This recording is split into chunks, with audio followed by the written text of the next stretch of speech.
We're about to take it back.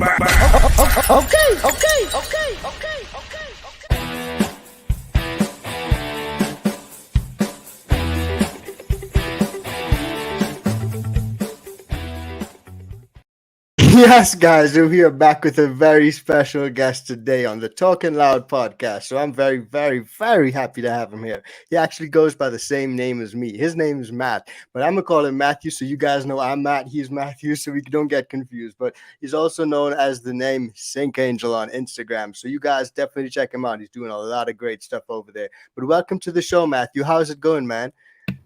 It's going good. Thank you for having me, Matt. Of course, man.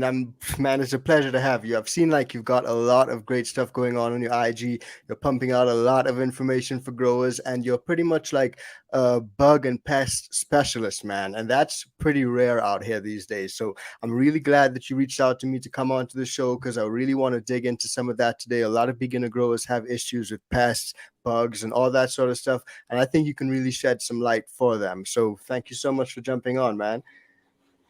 No, thanks for having me. It's the reason why I had those social media accounts in the first place. Like you say, not a lot of people worry about those bugs until they become a problem. Absolutely. 100%, man. But one question I always like to ask everyone that comes onto the show is just about their name, man. So the name, Sync Angel, how did that name come about, man? It's a really dope name. I asked you off air just how do I pronounce it so I don't get it wrong, but just tell me about the name, man. Sync Angel. It's a dope freaking name. Oh, sure. So, it's actually just a reference to a television show when I was growing up that I would watch. A lot of people actually are probably familiar with it at this point, especially people my generation. It's one of those Japanese animation shows, Evangelion. Dope. Okay. And so like in the show, there's a lot of interesting I guess you'd say sort of metaphorical stuff going on there. Yeah. And synchronizing with the Avas was like a thing that the characters would do. Avas were these giant, like, well, I don't want to spoil anything, but anyways, there was something going on there with the interactions. Yeah. And they fought angels, which were not the biblical angels, although they're depicted as such kind of historically, but it's not. There are a bunch of otherworldly creatures, which, much like biblical angels, have a almost like a non-Euclidean, not like the biology doesn't make sense kind of stuff going on. So that was basically where the original username comes from. I like it, man. I like it. It runs deep. A lot of people got different reasons why they choose their name. So I'm always asking people because it always tells me a little bit about them. I find that that's pretty cool, man. So just tell me, sorry about that, dude, but just tell me, how did you get into growing, man?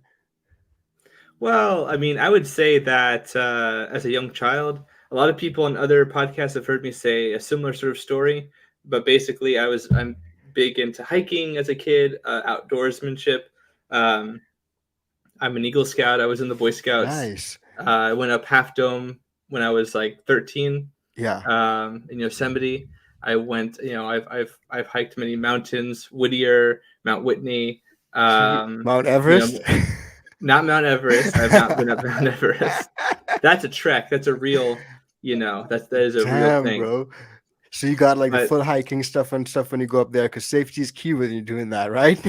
Oh, absolutely. There are some trail places where like it's literally like a pile of people who have died because oh my god, they just didn't, and you can't go up and get them. It just doesn't make sense to risk it, and so they've just they're like a non-living testament to how dangerous it can be to summit. Jeez, that's crazy, man. Wow, I didn't expect to hear that. That's crazy. Yeah, I know a lot about a lot, I suppose, but yeah, so I have all of this sort of outdoors sort of like appreciation, sort of naturalist mentality. And then I've always liked insects and catching and finding them. And that led to an understanding of what most insects eat, which is plants. Most insects are herbivorous, but not all of them. Some of them are good guys that you want to know about too. Yeah. And so, kind of growing up around that time period where a lot of what we now know to be like integrated pest management and a lot of the sort of research looking at the importance of being selective in what we attack, acknowledging that, like, for example, not all insects or arthropods, mites and things are necessarily bad. Many of them can actually be used even for us, for our agricultural needs, but also just making sure not to kill the things we don't need to kill, because that you end up inheriting the result of not having any natural predators, which can be a big problem. And then also just being aware of like how those plants that we grow sometimes even escape our own control and then get into new environments, and that becomes a very tangled Gordian knot. Yeah, that's intense, man. You've just touched on a lot of different things there that we can unpack. But before we start to unpack all that, like, do you grow any other plants other than medicinal plants, or do you only grow medicinal plants? I have several plants that I still tend to. I have a big gym cultivar loquat Nice. tree that Yeah. I planted when I was a teenager, actually, and I still have Dope. access to, Yeah. which Yeah, is that's nice. pretty cool, man. That's neat. Yeah, right. And I had this nice yellow dragon fruit plant that hasn't fruited yet, because I basically had it in kind of almost like a cultivation stasis because of where it was planted originally. Yeah. But I am kind of revivifying that plant currently, Nice. and I'm excited about that because I got it from a exchange at the California Rare Fruit Growers Association San Diego chapter, Oh, damn, and that's dope. yeah, and they grow a lot of the members grow some really elegant and interesting rare plants that taste really amazing. Ooh. So it was like it was free. It was basically Yeah. free, and I was like, I'm not gonna pass that up. Yeah, I'm gonna Um, cop that. right. So I have a bunch of other examples, but yeah, suffice it to say I do, and I help Okay. people with various plants, not just medicinal plants as well. Yeah, that's nice, man. I also feel the same way. Like the way that you feel when like you plant something as a younger you, and then you Yes. maybe you leave and you move on and you go to another house, you move out from your parents' house or whatever. But if that plant is still there, every time I go back to my parents' house, I love to see that plant, man. I'm like, how's it going? Are you overwatering? Is everything okay with it? Like, how's it coming along? It's just like, I don't know how to explain it, man, but I fully get you on that one, dude. I have a pomegranate tree too, that I take care of, and I used to have a fig tree, a really nice, very fruitful fig tree, and people would come by and pick them because we couldn't use all of them. Yeah. And then it got ran over. Somebody Oh, crashed into it. jeez, man, that's a bad way to die for that fig tree, man. It What's was going not on? great. Oh, No. jeez. Did you have like a burial for the fig tree or anything? No, but I felt kind of bad because of my friend a long time ago, this guy Sharif, he would come over and he would take some of the some of the fig fruit, and I always thought, man, we should get you like a scion, and you can plant it because, and we never did, and I Yeah. sort of regret that. So Oh, yeah, that would have been cool, man. yeah, then we could have Uh, replanted it maybe because we got a new fig tree after that, and it I don't know what's the problem, but it just does not fruit. yeah. I think we got a bit of a lemon potentially Okay, there. possibly, So possibly. Like those fig trees, like they grow super quick and the roots are like massive, dude. I planted one in like a big pot and it outgrew that pot in like days. Those just need to go in the ground, straight into the oh ground. yeah, it was definitely in the ground. Yeah, 100%, man. But that's pretty interesting, man. So we're gonna unpack all the bugs and stuff now, guys. So just tell me, how did you get into like the whole bug experience and pests and all that? What really pulled you into that and made you think that I want to know more about this? I think that it comes from like a general. I think a lot of people who like insects kind of share this. Um, they're very alien, right? I Yeah, think, especially as like as humans, right? As mammals, they took a different path a very completely. long time ago, right? Yeah. And it's interesting to see similarities and differences. But I guess a big part of it is just a fascination with how otherworldly they look like. I think Yeah. that's where a lot of the fascination as a child came from.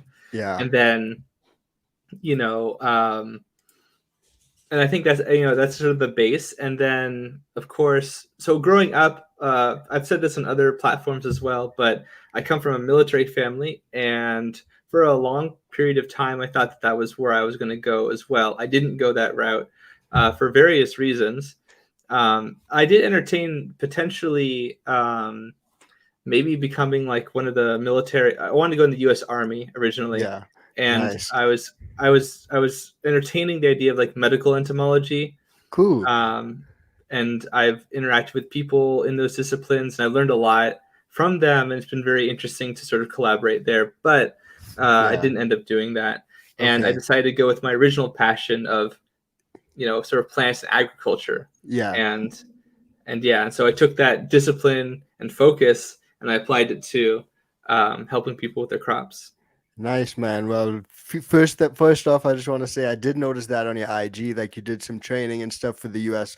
Military. So huge shout out to you, man. Respect to you for that, and all the other members that are watching right now. So that's a big, big plus, man. But what I also wanted to say is that you always got to find like what makes you happy, right? What's your passion? And for you, finding your passion and really just doing what you like, and just looking at you now, you seem so happy about what you do. You're always on there doing lives with other people, talking about this whole sort of, I don't even know what to call it, like a web of different insects, bugs, plasma, life, just a huge web of life, man. So just that's awesome, man. Full respect to you once again, man. That's nice. I appreciate that. It definitely is, as you say, like an appreciation for those insects and arthropods became an appreciation greater, a deeper one for plants.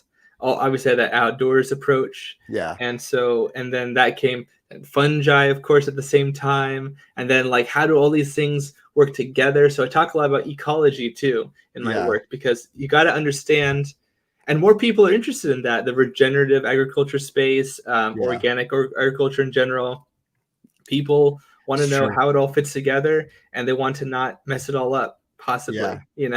Yeah, it's true. And it's not only limited to medicinal plants. Those affect all plant species, like every single one. So Absolutely. having that understanding and that knowledge can really help you if it is that you want to grow medicinal plants as well. Yeah, dude. Now, one question I wanted to ask you is that there are a lot of people out here who have trouble with the IPM routines, right? A lot of beginner growers that I've stumbled upon, they try out different things when it comes to IPM routines. So, what would you recommend for a beginner grower who's now starting off? Perhaps they have no idea what IPM routine, and for those who don't know, it means integrated pest management, but they have no idea how to go about it, what to do, how to start. What would you suggest to a beginner grower who's looking into IPM? So, in a professional role, I often work with people and train people, cadre, and even just people who are home growers as well of various plants. Yeah. And so, I have a pretty comprehensive answer to this. Number one, really step zero, is to recognize that not all of the organisms that you see around your plants are going to be bad. Some of them could be things that could eat your plants, some of them might not be. And learning that distinction early on in the beginning is really just crucial, sort of mentally. So you go through and you don't necessarily overreact to something that's actually no threat at all. I've seen people, kills me. I get asked more about predatory soil mites and springtails and Yeah. mold mites than I True. ever do about pests. And they're no problem usually in almost all cases. Not every Yeah. case, but most cases. Yeah. See, and that's exactly what I just said here. You have to be, it's not black and white. It's not binary. Yeah. So that's number zero. Step I like that. zero. Step one is knowing what crops you're going to grow, what plants you're going to grow, and then what eats them. And Okay. a lot of times you're growing something other people know. Yeah. There's probably been some research, probably some references that you can check, and recognizing what those are in their life cycle. That way, if it does end up being in your area, you'll have that reference and you can check and you can know, oh, hey, this is a larval, whatever, or oh, this is an adult, and maybe it won't eat my plant, but it'll lay eggs. Yeah. And so being able to properly threat model is crucial, basically, and then knowing what exists in your environment. The third perhaps step that's important is knowing that you might be growing something that's exotic to your region. In fact, you probably are, depending on what plants you're growing. And that doesn't mean that native organisms won't eat it. It also doesn't mean that you won't also get exotic organisms that are already there and established or will come with the plant. And so knowing if they can even be in your area, if they oftentimes overwinter, do they, are they established where you are, or are they kind of rare? Because that happens too. And so again, you gotta know how likely some of these pests are, not just insects and mites, but fungi and bacteria. Can they affect your leaves? Can they affect your roots? Can they affect So all of true. that or only some parts? Yeah, so true. That's a great point, man. Like, especially knowing your insects, knowing the beneficial ones as well. And you touched on springtails there, and that's a great one. So, can you just like break down exactly what the springtails are and maybe some other beneficial insects that people should look out for?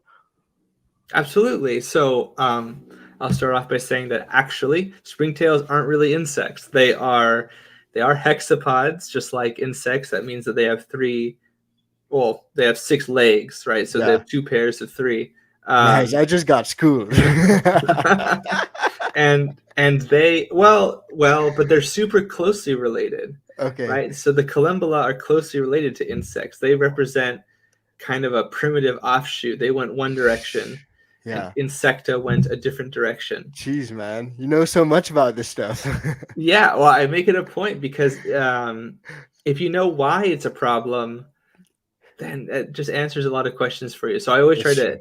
I always try to put that in my presentations. But yeah, springtails, they eat a ton of different things. There are all kinds of springtails out there. Some of them look very much like a little insect, almost like a termite maybe, or Yeah. like a little like this is an oversimplification, but like a little thin little insect. Some of them have like a round body. Yeah.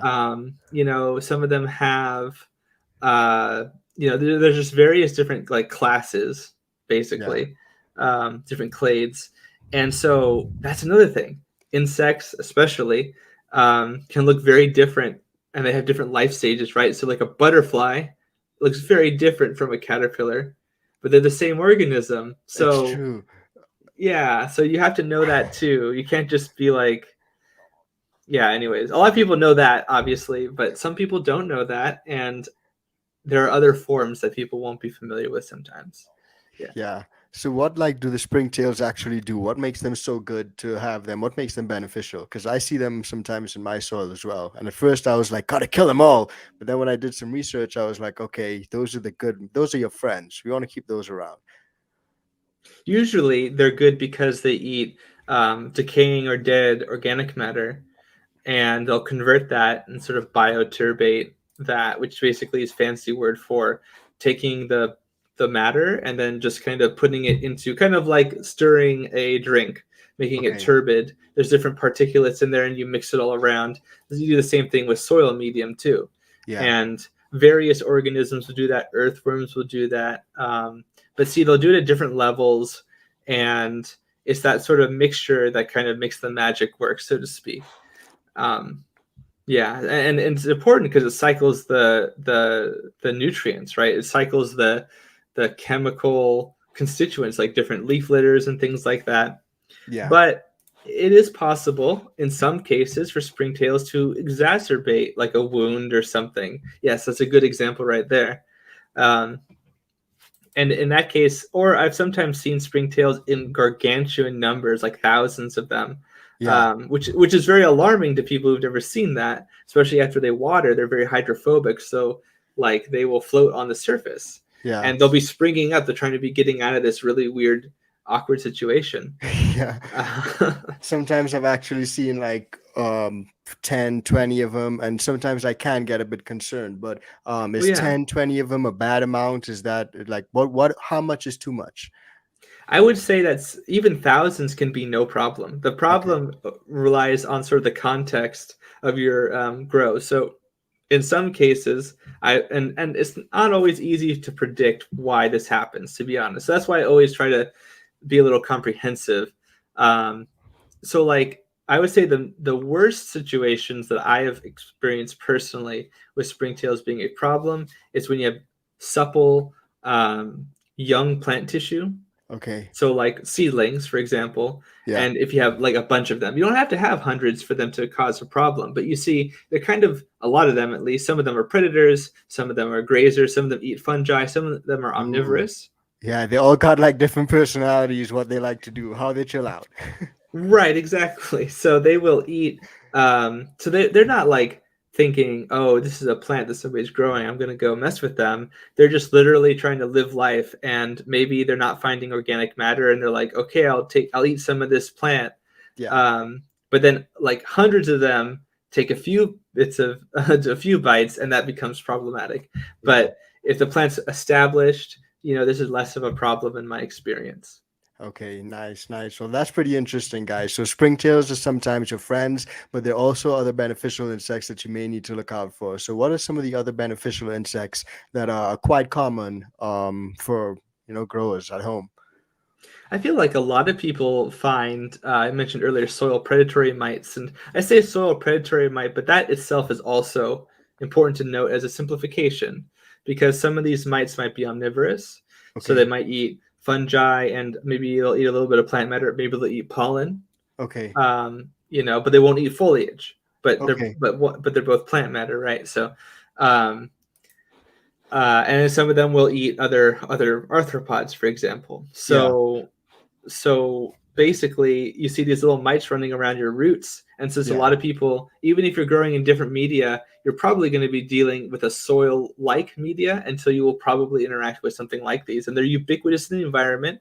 They have kind of like a teardrop or tick like body a lot of the time, Yeah. but Is this it right exactly. here? Yeah. Yeah, something that looks like this. And so it's also important to note that, like with the springtails, you can't like necessarily usually you cannot visually identify something just by looking at it like this. You'd have to mount it. There's taxonomic and morphological specialists who can do this. Okay. If you're very curious to know about that. But you can kind of more generally, you can see like there's this sort of two body shape, right? You got this like teardrop kind of shape. Yeah. On the left, you see the mouth parts, the chelicerae.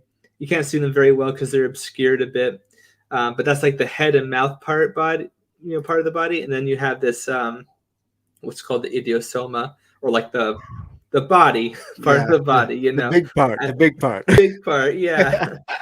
A lot of insects have three body parts generally: head, thorax, abdomen, and mites have like a two body. So that's one way Okay. you can tell.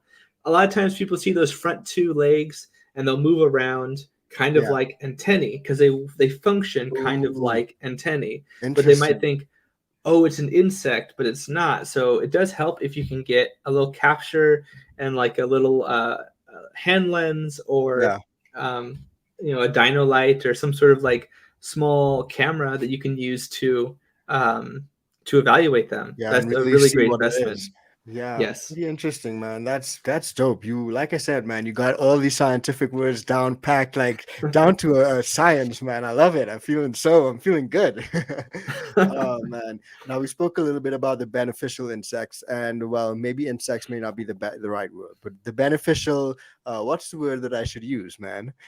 Oh, you could say arthropod, but nobody will know what that Arthropod. means. So just Okay. it's okay. It's The okay. beneficial arthropods. I won't be pedantic. Yeah, I can be, but I will.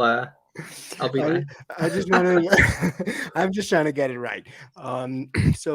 We spoke a bit about the beneficial insects and the beneficial arthropods and that sort of stuff, but there are some not so friendly insects that sometimes do affect a lot of growers. So I want to go through these sort of like one by one, and I'm only going to pull out like 4 of them. So I'm going to go through like fungus, gnats, mites, aphids, and thrips.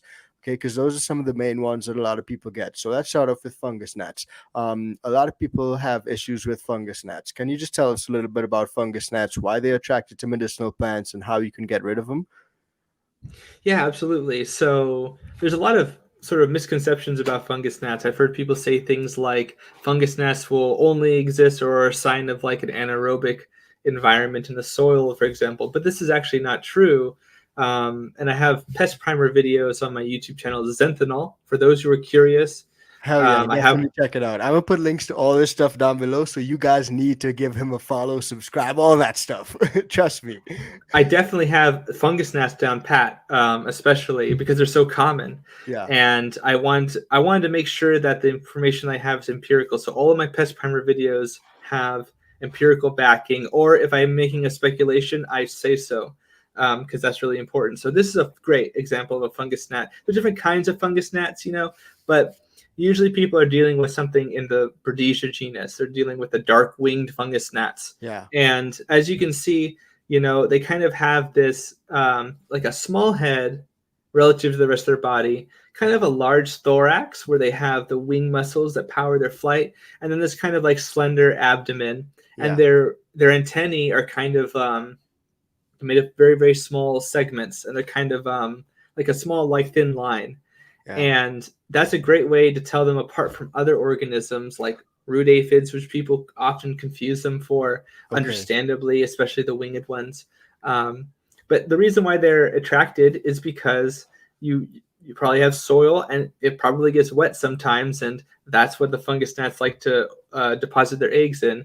Now, the fungus gnat is called a fungus gnat, but it doesn't just eat fungi as a larva. In fact, it can survive totally on plant tissue. Wow. It does not need fungi at all, but it can and sometimes will feed on only fungi. And they will eat the roots usually.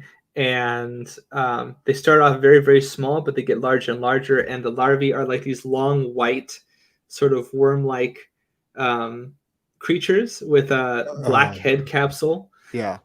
So unlike other maggots, like things you might think like house flies, if you've ever seen a house fly maggot, they have like no capsule head. It's just kind of a very featureless worm thing. Yeah. So fungus gnat larvae have this sort of black head, which is one way you can identify them from other things. And they make this sort of mucosal sheath as they travel through the soil, so they can keep themselves from getting desiccated. And if they get once they're larger, they're trying to look for a place to pupate and then turn to an adult. Oh man, I hate fungus gnats, and I started off with that one only because maybe I'm a little selfish, but I'm facing a fungus gnat issue right now, so I need to get some expert help. Like yesterday, dude, I actually went downstairs to just check up on my plants, and I noticed that there was a lot of them just around the surface of the plant. Of course, it was moist. So what I actually did was I went outside, took the whole plant outside, did a transplant, removed the whole top layer of the soil where I thought they would have a bunch of larvae and eggs and stuff, and sort of repotted it with some fresh mix and put a layer of perlite over top. And I just sprayed it down with some low-cost plant therapy spray. Now, I'm not sure how great that would have worked, but what would you recommend for someone who is battling fungus gnats? There's a few approaches you can take. The number one thing I would say is that you want to track how they're getting into your plant in the first place. If you didn't start with fungus gnats, which you might have, if you got soil from a place and maybe they were in there. I think that's how I got it. Which is possible. Honest. It happens. It definitely happens. You can also, and it's not necessarily the soil distributor's fault too. I just want to say that it could be, it very well can be, but also it can be that, the soil got exposed to somewhere else, or, or what also is very common is that it comes in while you're planting or sometime after you've planted the plant, because fungus gnats are super pernicious. They're everywhere.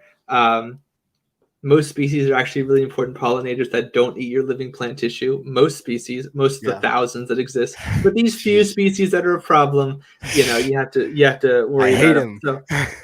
So you can use a drench application of a botanical compound sometimes. So people like to use things like azadirachtin or pyrethrin or something like that. But you have to understand that if you apply something like that, you got to be responsible with it. And also you might not have access to it depending on where you're hearing this from. So always check with your local, regulations essentially, because maybe you're also getting something that's not, like, if you're not supposed to get it, maybe somebody got you something that's not true. That's happened. Yeah. And that can cause more problems than good. Yes, exactly. So know what you're getting into, know what you're looking at if you're going to take that route. But compounds like that are very effective.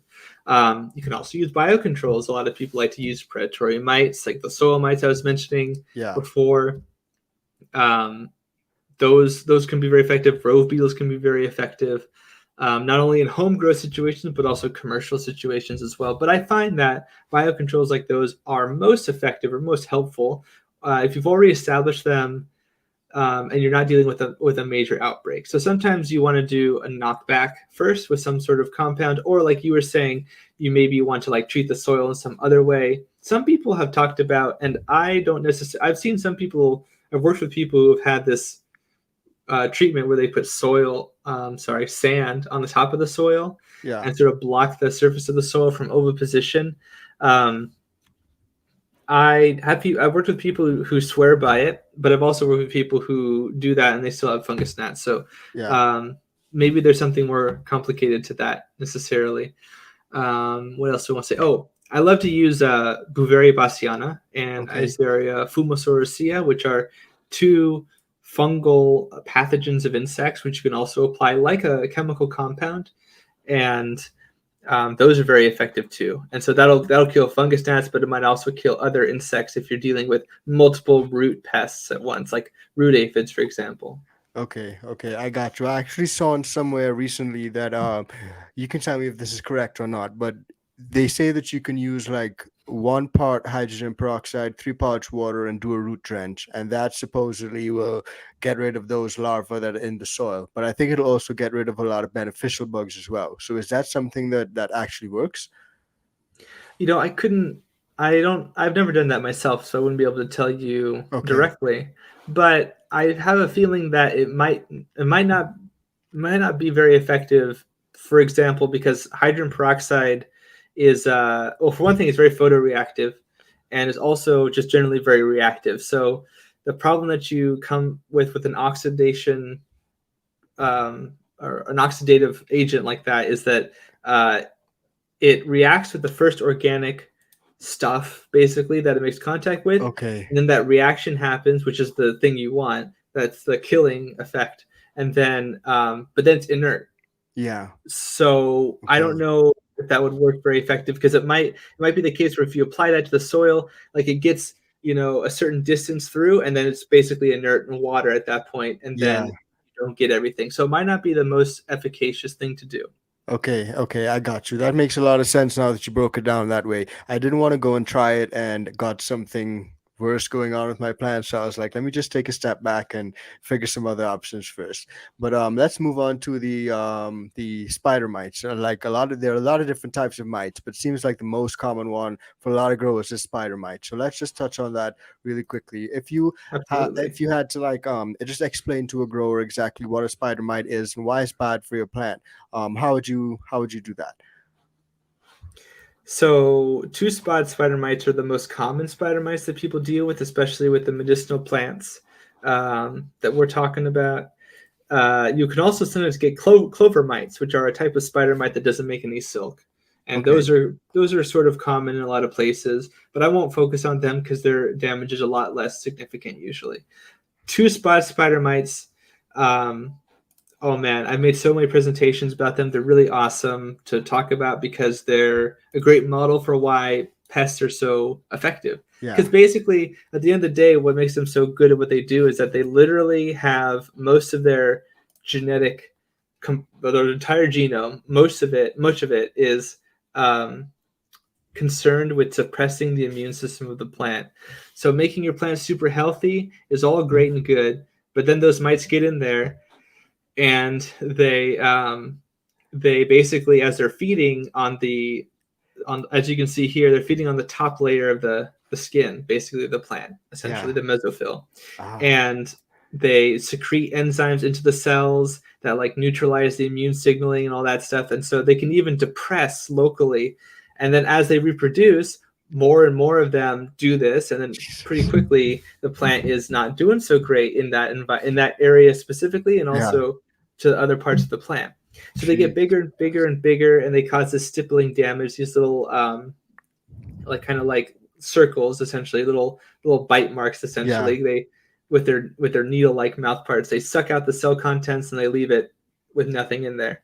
And then they produce silk, and they make larger webbing, which allows them to communicate with each other better, and they can also travel easier. And then if the population gets really out of hand, you might have seen like massive nets of like silk, especially at the top of plants. And that's a reaction. Yes, just like that. That's a reaction. Horrible. Right? That's scary, dude. Oh my God.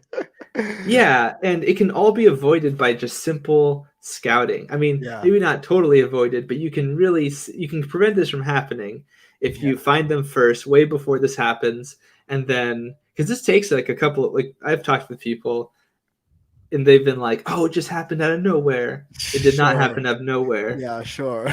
This is at least a few days, right? This is maybe a couple of weeks at least, because their life is not that long. I think they live about a month, depending on the temperature. Okay. So I didn't even know that.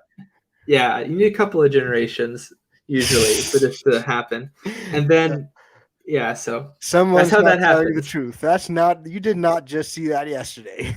Yes. Well, they might have just seen it yesterday. But they should have been scouting. True. Beforehand. I got what you're saying. Yeah. Oh man, spider mites are crazy. They just make my blood crawl and stuff, dude. So how do you actually get rid of these spider mites? Say you have an infestation like this. Do you just trash the plant? Do you get rid of it, or is there some way that you can bring it back? There is a way you can bring it back for sure. A lot easier if it's in veg and not in flower. So. Yeah. Like, of course, in flower, I'm of the opinion that you shouldn't apply things in flower. I think most people agree with that. Yeah. Even things that are supposedly like flower safe, I would be very, very cautious. Yeah. It would really depend on the makeup of what we're talking about and how comfortable I am in understanding the sort of the result of that. And sometimes, products might have like inner ingredients that are not like labeled, and I don't know what to do with that. So, anyways. So in that case, right? Yeah. But with spider mites, basically, if you're in veg especially, it's a lot easier. I like to use the Persimilis mite, Phytocilius persimilis. They're very effective against spider mites. You always have to make sure you apply the right amount.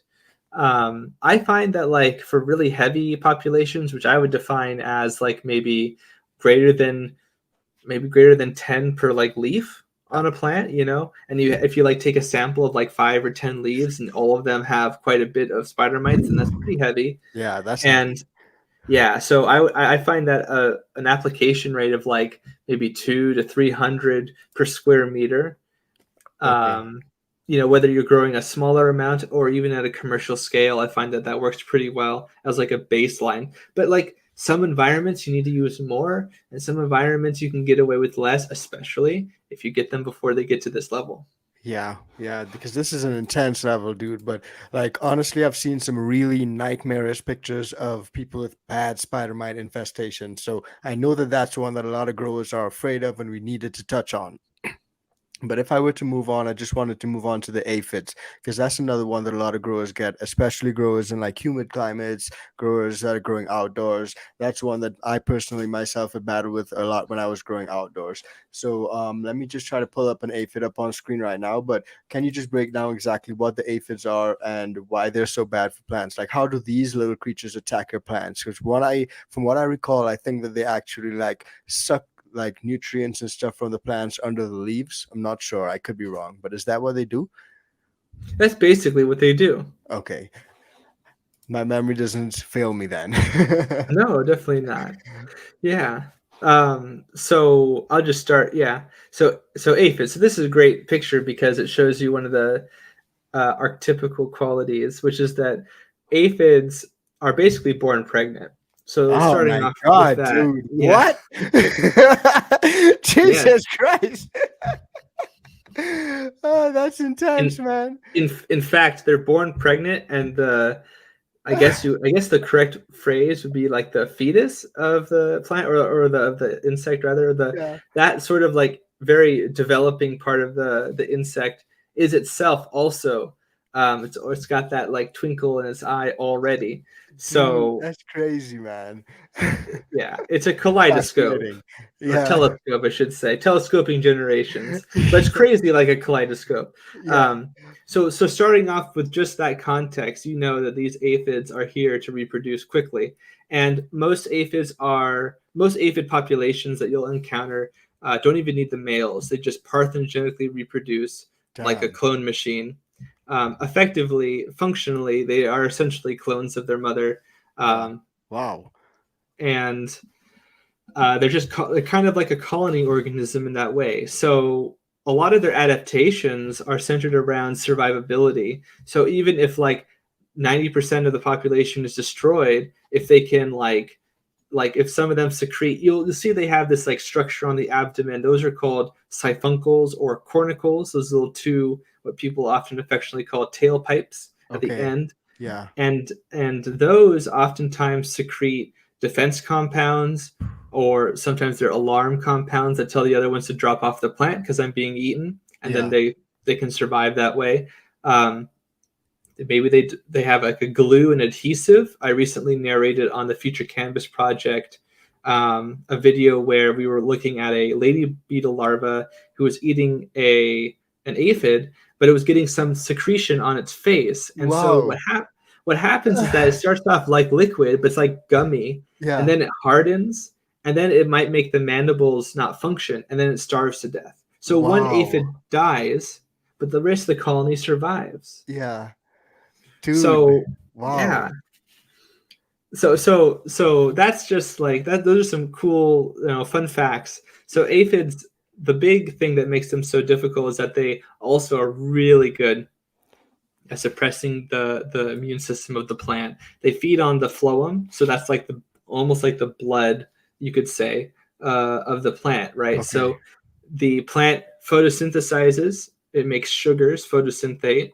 Those sugars go from their source in the leaves to their sink. So that could be the roots. So they make those exudates for the microbes in the soil. A lot of that comes from photosynthate, of course, or it goes into fruits, or it goes into new growth, right? It powers the metabolism of the plant. Yeah. So aphids, they feed on these sieve elements, these sort of like where the phloem, where all this sugar rich, the sucrose, usually sucrose rich liquid is Yeah. moving. And also, they're oftentimes how plants get viruses. They're one of the most competent virus vectors.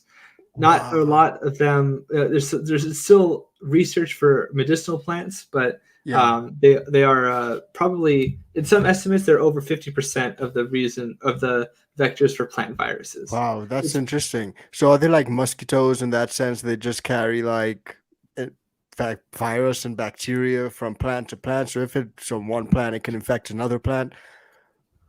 Yeah, so a lot of these aphids, it really depends on the virus and the plant and the aphid, Okay. but basically some of them will be able to pick up a virus and carry it in their body for a long time. And Wow. some of them will pick up a virus and they can't really persistently vector it. So it really kind of depends.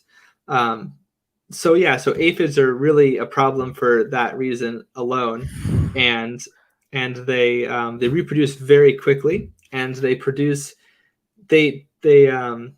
on the sugar. The sugar is the most important thing. They have microbes in their body that will, because there's so phloem is not a great food source.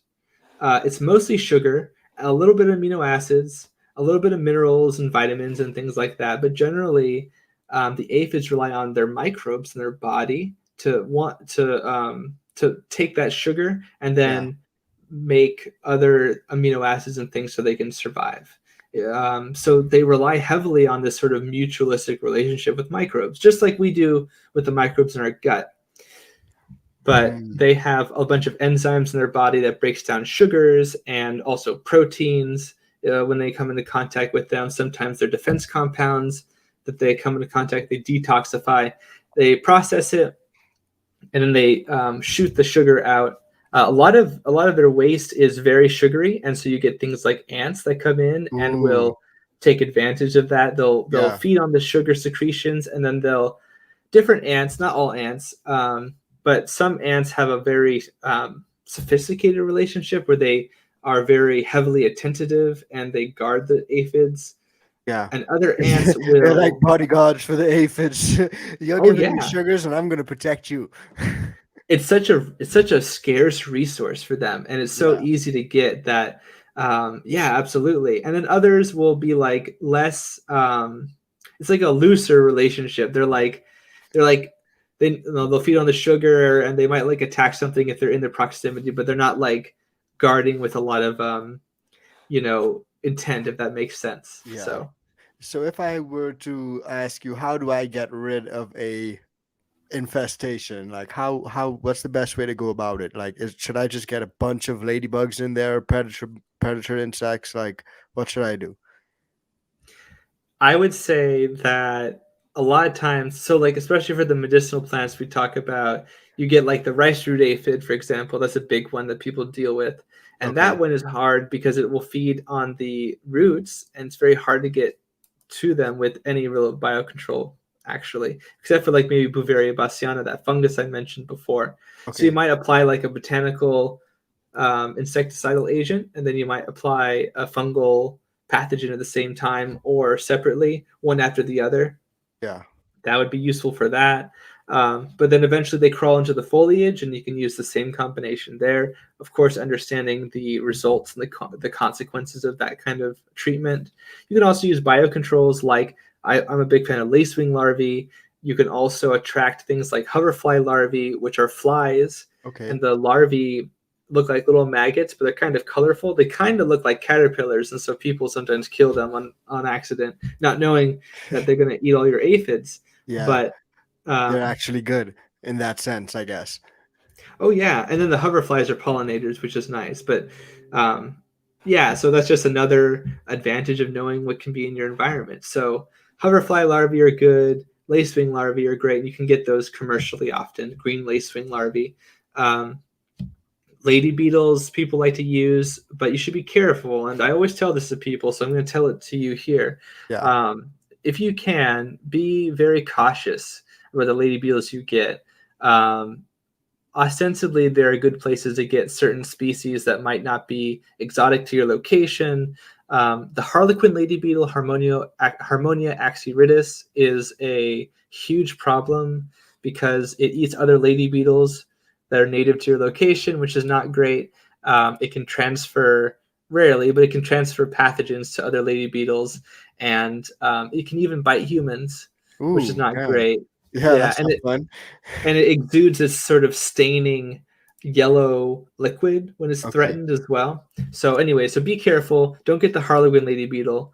Get like a 7-spot lady beetle, maybe in North America, or the convergent lady beetle if you can. Which Okay. also, but sometimes they're destructively harvested anyways. And I know a lot about this stuff, so just be careful. Be careful. Yeah. Maybe use other biocontrols if you can. Yeah, okay, great point. Like what I really do like that you're showing a lot of our viewers is that you don't need to turn to harsh insecticides or No. pesticides or any of that stuff. There's a lot of things that you can use that are natural. They're biocontrol options. Like there are a lot of different options when it comes to like management of the pests. So thanks a lot for showing us some of these stuff, man.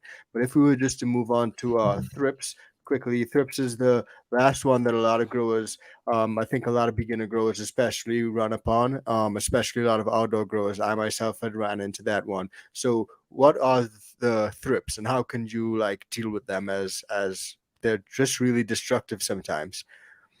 Yes, absolutely. Thrips are actually very close related to those Hemiptera that we're just talking about, like the aphids and others like them. Okay. Um, Basically, what you need to know about thrips is that there's many kinds of thrips. A lot of times people interact with the Western flower thrips, super common, probably the most researched thrips out there. And it lays its eggs inside the tissue of the plant. So it's part of a Ooh, lineage of thrips that tend to do this.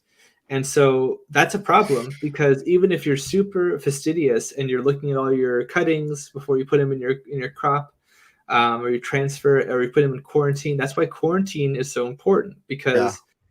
because over time these will hatch and then you'll see the larvae and then you'll know, oh, I should treat these again before I put them out or something like this. So always be vigilant. Thrips, you can tell they're damaged by what's called stippling damage, this sort of like almost like the spider mites, this sort of like chlorosis. There's like basically the green is going away, and there's little like Yeah. pock marks almost on the surface of the leaves. Sometimes it's on the top, sometimes it's on the bottom, sometimes it's both. They're oftentimes kind of like a yellowish color. But there's other thrips out there, and we're not totally sure all the thrips that feed on various medicinal plants that people are dealing with. So, just be careful, be cautious. Certain thrips, in some ways, they can all be kind of thought of in the same way. A lot of things that attack thrips, great example of damage right there. That stippling, that mottling damage is very well associated with the thrips. Hurts my heart just to see it, dude. Yeah. And so there's a larval form, and then there's a sort of a pupa-like form that will drop off, and sometimes people apply the fungi I mentioned earlier, or predatory mites or rove beetles or things like that to eat this like sort of dormant form before an adult comes out. Okay. And then the adults have wings, as you can see kind of here. And so they can travel great distances. They're resistant to a lot of different compounds. Most of the pest species we're talking about, like Western flower thrips, are like this. And yeah, I think that's like the basic thing to talk about. They reproduce really quickly. And so you need to deal with them quickly if you see them then, because definitely that could get out of hand quickly. Okay. And what's one of the best ways you would suggest to get rid of thrips? Is it like pretty much some of the other methods that you mentioned before should also work for them as well? Some of them, yeah. So like certain botanical compounds will be negative. Although they're resistant, the concentration you're using will overmatch that. Those fungi I mentioned earlier were very good. I'm a big fan of using, and I cut my teeth on thrips control biocontrols with cucumeris and Swirsky mites. And I found them to be very highly effective in various crops, indoor crops, ornamental crops, vegetable crops. Field crops is a little bit harder because there's just so much more space to account for. So that really just becomes an economic question. But in a home grow setting, I find those predatory mites are very effective. And some of them, like the cucumeris and the Swirsky, they can be, you can feed them on pollen too. So if you have a little pollen banker plant, that can be very useful too, which I've talked about before. Okay, nice. Okay, well, those are all great options. So a lot of people like these 4 things I've gotten a lot of requests, a lot of questions about. So just to have like your expert opinion on that was really, really helpful.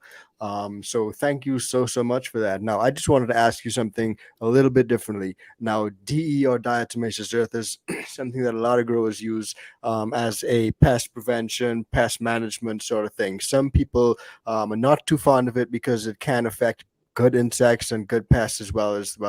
There's no good pests, is there really?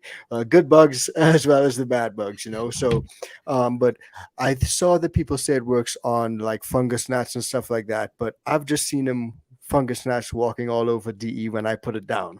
So is that a myth, or does that really work for those sort of insects? I just did a presentation on exactly this topic, fungus gnats in general. Fantastic. But I went over this. You can check it out on the Future Campus Project 02 channel Awesome. on my fungus gnat presentation. But I'll tell you here that there's actually been a lot of research, but 2 big research reports that I mentioned that literally looked into exactly this topic, because apparently is a very pernicious thing people were saying. Yeah. Not just here, but in various crops. And it turns out DE is not effective against fungus gnat larvae or adults, really. And it makes sense. It's because diatomaceous earth is the basically silicon shards of diatoms, which are little microscopic creatures. And if you get it wet, it doesn't work. And soil typically gets wet. So it does. It doesn't work very well after the fact. This is the DE here. So this is pretty much what I did. So I put a bunch of this white powder around the plant and went back in the next day, and like the fungus gnats were having a party on the DE, dude. They were just like, and I was like, what's going on here? Aren't you guys supposed to be dying from this DE, like dying a slow, painful death? Like, you guys are looking happier than ever. It's surprising to me because I've never had it work personally, and you would think that like something that didn't work would just like get phased out, like people wouldn't talk about it. So I think what happens is that people do the DE and then they do a bunch of other things, and Yeah. then something in those variables affects change, and then they attribute it to the DE. That's the only explanation I have because um, yeah, I already kind of knew going into it that didn't make sense that it would work, and then I hear people talk about it, and then I look it up and I ask entomologists that I work with, and they're like, no, it doesn't work, and Crazy, I man. don't know what to say. Yeah, if it Yeah. does work for you, I'd love to hear more details, but I can't see how that I is. can tell you for sure that it didn't work for me, man. And I was convinced that it was work. I came upstairs, I Googled it, does DE work on fungus gnats? Yes, it'll kill them. I was like, okay, great. Go down tomorrow. And I'm like, dude, what's happening here? It was crazy, man. It was crazy. But yeah, so I guess that's a myth busted, man. But I wanted to bust one or two other myths with you before we close off. So there's the myth that dish soap works as a pest repellent. Does that actually work? I don't know if I would agree it's a very good repellent. In fact, most things that you're applying that are, and maybe you didn't specifically mean like a repellent, but like sometimes people apply things since you mentioned it, and they're like, oh, it'll like have a residual effect, and like since I've applied it, it won't like they won't attack the plant for I don't know days or weeks, or I don't know how they expect it to work. Yeah. But that's typically not. I don't know any examples where that's really the case, and usually things that are like repellent in that way are not like super overpowering. True. Usually, it's kind of like it's like a kind of like one note in a song Yeah. rather than Yeah. like the entire song. So you probably have to rely on multiple things at once. Also, the problem with dish soap is that you can like clog the stomata of plants sometimes if you apply it in the wrong That's not way. good. Certain and different detergents and soaps have different like chemical compositions, and Yeah. you never know what you're using necessarily. So I would definitely refrain on using just regular old dish soap. Yeah. Yeah. That's a great point, man. And I tend to stay away from it myself. But a lot of people, not just medicinal plants, but other plant users like gardening communities, forums, and stuff, they always just say, oh, mix up some dish soap and put it in a bottle and spray the plant and you'll be good. But I've not really seen any like proven science behind it or anyone that says that it actually kills any insects. Yeah, I've definitely seen what you're talking about myself. And maybe you apply something with you like mix up some water and you like spray something really forcefully and you like kill them through the force of The the spray. spray. But again, it wasn't really the soap that did it so Yeah. much. You could do a control with water and see how that goes. Yeah, yeah, interesting, man. Well, that's pretty neat. But I had one question I did want to ask you. It's about like if you were to get, like we mentioned earlier, that bag of soil from the grow shop or from the supermarket or from wherever, and it's infested with a bunch of stuff, but you don't know, but you want to take precautions moving forward, and you do buy that soil. Is there any way that you can like clean the soil or sanitize the soil, rid the soil of any potential larvae or stuff that's in there? Yeah, there's a bunch of ways that you could do something like that. I've heard of like Um, heating it up in an oven and stuff like that. Oh yeah, so you could treat it with temperature increases, right? Or decreases potentially. You could True. go one or another way. You Good go up or point. down. Yeah. Steam, like for example, I used to work with a commercial grower that would do steam distillation. This was for Gerbera daisies though, so not the same kind of thing. But something like that is always an option. Of course, there's a consequence to that. You might not get certain other things that you might want in there. It'll Yeah. affect certain nutrient profiles and things like this. But for some people, that's just more important. And I think that I would have to agree. You could also, I suppose, just like if you were unsure, if you wanted to check to see if there was something in there, you might pour out a sample of it and like see if you get like fungus gnats or something, depending on the composition. Again, I'm imagining people getting like potting soil or something with like little Yeah. chunks of wood. Not always the highest quality thing, depending Yeah. on where you're sourcing it from too. But this is also what a lot of people interact with. So I just wanted to account for that. No, but That's it's pretty true because common. that's exactly what I got. That's exactly the type of potting mix that I got too. A lot of wood chunks, a lot of bark, a lot of like twigs and stuff. It really wasn't the Right. best quality, but I'm like 99.999% sure that that's where I got it from. I mean, I don't Yeah, want to and name and shame, but yeah. well, and also like it's just more. It's like those. That's the kind of material that these things will go after. Not just fungus gnats, but other various little insects True. and stuff. So, Yeah. yeah, it's just Yeah. a much more suitable food source for them. Good point, man. So I've got to think of that a lot more often when I'm like choosing my potting mixes and stuff as well. So some good points you've dropped there, man. Now I just want to ask you one last question. It's about companion planting. How Mhm. effective is companion planting when it comes to management of pests and just having it as part of your IPM routine? Like a lot of people know that there are a lot of different plants that work well to repel certain bugs and stuff, but if you were really to just give one solid piece of advice on companion planting, what would that be? It would be to actually know what the relationship is and what your intent is. All Okay. kinds of companion planting exists. Yeah. Some of it, some techniques that people have talked to me about, they don't make sense, or they don't work because there's a fundamental misunderstanding of the relationship. Yeah. Maybe they're trying to attract something that's not attracted to them. Maybe they're trying to have an effect that's not empirically based, or there's no, like, where did you hear that? Like, Yeah. Good some point. guy says so. Well, okay. Um, sometimes the effects that sometimes the effects are real, but they're mild or subtle. So again, people will maybe ascribe too much effect, Okay. right? Yeah. So Yeah. that's another thing. So for me, my favorite way to use companion plants is in a banker plant system where Okay. I know that these insects will feed on the nectar and the pollen, and they'll lay their eggs, or they'll parasitize aphids or something, Yeah. wasps and little flies and things, however flies like I mentioned, and I can check for them, and it's just easy to maintain that way. Okay. I got you. That makes a lot of sense because some people just like grab random herbs and other plants and they're like, yeah, this is going to work against other bugs and stuff and help me in my IPM routine, but there's no real understanding of what that plant is really trying to attract or what you're doing by putting that plant in there. Sometimes it may not have the effect you're looking for. So that's some good advice, man. Thank you so much.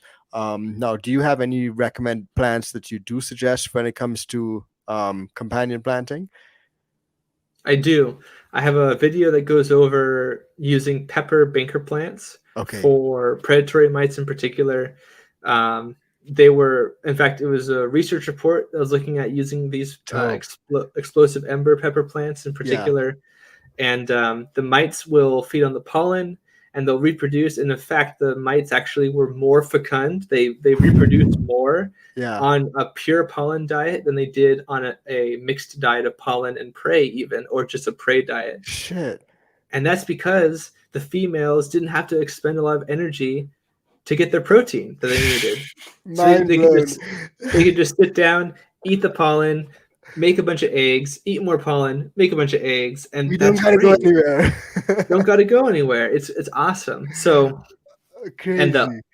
the ornamental pepper plants were good for two reasons. One is because they're ornamental, so they're Yeah. meant to be flowers. The fruits are fine, and whatever, but like the flowers last longer, which means the Yeah. pollen lasts longer, and then True. there's more flowers, which means you have more flowers that last longer, and so you have much more pollen that way, and that's why they worked well. Amazing, man. You're like a walking encyclopedia, dude. I love it, man. Like you're so in tune with all of this, man. It's awesome. And I think like we've touched on a lot of different things today. Everything that I really wanted to touch on. Maybe I can grab you back for another episode because I did want to talk about like powdery mildew and fungi and some of that stuff as well because I know that you're like really really well versed in that. So thank you so much for jumping on, man. But all the viewers who want to get in touch with you, you do frequent like videos, you go live on Instagram all the time. Like, so if they wanted to find you and tune into some of these stuff, where can they find you? Absolutely, and I very much appreciate it. I'd love to be on again. You can find my work in various places for professional inquiries, zenthanol.com. You can also find my free educational videos on Zenthanol, the YouTube channel. Nice. I have a lot of pest primer videos in particular that goes over the various pests, why they're effective, what you can do against them, treatments, and that kind of a thing. I make many presentations as well, also on the Future Canvas project. And you can also check me out on Sundays at the Cheap Home Grow podcast. Pretty much every Sunday I'm on there. So yeah, you can check me out at all those locations, and Sync Angel, and on Twitter and Instagram. Yeah, for sure, man. I'm gonna put links to all those things down below.